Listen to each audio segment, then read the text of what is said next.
Hi there, Bob. Hi, Marcy. So grateful to have you with us. Now, I understand that you're beginning, explaining why you guys are into this, and how heat is affecting all of us on two wheels, on a bicycle, right? Yes, I got to ride a specially instrumented bicycle in downtown Montreal. Scientists at Concordia University took a regular bicycle, they put a basket on the back of it, and then on this basket are three poles that stick straight up to about head level. They form a triangle. And then on top of that is an instrument that looks like a stack of upside down dinner plates. They're white. And it's got an instrument inside that measures air temperature at head level. So they want to find out what we feel as we walk around the cities. And it has another instrument that points up and looks at the amount of sunlight coming down, another one that looks down at the ground and measures the ground temperature, which is usually hotter than the air, and a GPS to tell where you are. So I got to ride this thing around downtown Montreal, and I went to different environments. It was kind of neat. We started out in a park that had lots of trees, and so it's naturally cooler. I'm sure you've had that experience. You go from under a tree out into the sunlight, you feel the difference. Well, this thing was measuring a difference of like several degrees from one street to another, and they're trying to build up a detailed map of Montreal, where the hot spots are. And, a change of a few degrees doesn't sound like much, but our bodies really feel that, and we respond to it. And that's what White Coat Black Art's looking at, is what it does to the body. So, yeah, I got to drive around. I got some strange looks from some of the people thinking, who is this guy riding around with this weird thing on the back of a bike? I'm guessing you did. It's all in the name of science, right? Yeah, I'm guessing you did. Now, you've alluded to this. Why are those cities hotter than rural environments? Well, it's the heat island effect, and it comes from the fact that we build tall buildings and we cut down all the trees and we replace them with concrete and asphalt that absorb heat. And not only that, but they hold on to the heat overnight. So if you have a sequence of hot days, it doesn't cool off at night, so it accumulates. It just keeps getting hotter and hotter, and it creates this heat bubble that rises up over a city. So it's a microclimate. So the cities are actually generating their own weather, and that's the issue, is that how much concrete do we have, how much compared to how much green space do we have, and that'll affect the temperature of the city. I know that John Slaughter, a longtime meteorologist here in Manitoba, would often talk about the heat island effect when we were doing our temperatures. So what's the price we pay for all this, though? It's a lot. It's a lot. I was stunned when I looked at some of the statistics. Last year in Europe, 47,000 people died from heat. 47,000 people in Europe.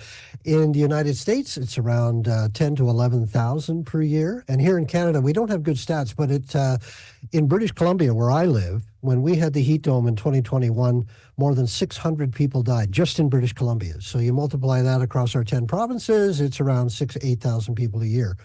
So it's the number one killer. It's the number one environmental killer. Heat now beats out hurricanes, floods, earthquakes, volcanoes, all those natural disasters that we see. Heat is now the number one killer, and it's a silent killer, and it's a very serious one. So obviously you said you explored solutions as well. Can you share, a little bit of some of the solutions that you're looking into on this special series of programs? Yeah, fortunately, it's not all bad news. I mean, Brian Goldman on White Coat Black Art, he looks at the effect on the body, and it's amazing what it does. But we also, there are solutions out there. Greening up the cities, putting more trees as best we can, including on roofs. You have green roofs, which can cool. You can put solar panels on roofs, which not only provide shielding, but they generate electricity. You can change the color of roofs. If you need to redo the shingles on your roof, ask for lighter colored tiles instead of the black ones. There was a neat thing they did in Montreal called a green alleyway. It was this narrow alley, but they planted these big planters with trees in them. It made it not only cooler, but it was a nicer place to be.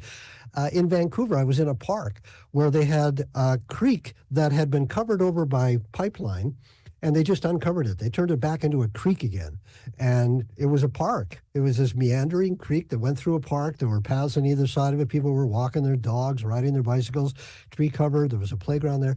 So it's that kind of thing we can do, is to green up our cities and try to adapt them to this warmer world that we're living in. It's interesting because some people might think, how much of a difference could that possibly make? Having one alley filled with planters and such. But when you talk about the accumulating factors, it can make a huge difference. Sure, there are a lot of alleyways in cities, we could do that. And it's little stuff like that. It adds up. And the scientists that I'm talking to, they're actually optimistic that there are solutions out there. And it's different for each city. You know, Winnipeg's going to have its own issues. Toronto's going to have others, Vancouver, whatever. But we can look at that and say, what can we do? But let's actually implement it. You know, let's really do this and green up our cities, because the scientists realize that climate change is real. It's going to take time for us to flatten the curve of climate change. Like, remember they were telling us about COVID with that, you know, we got to flatten the curve.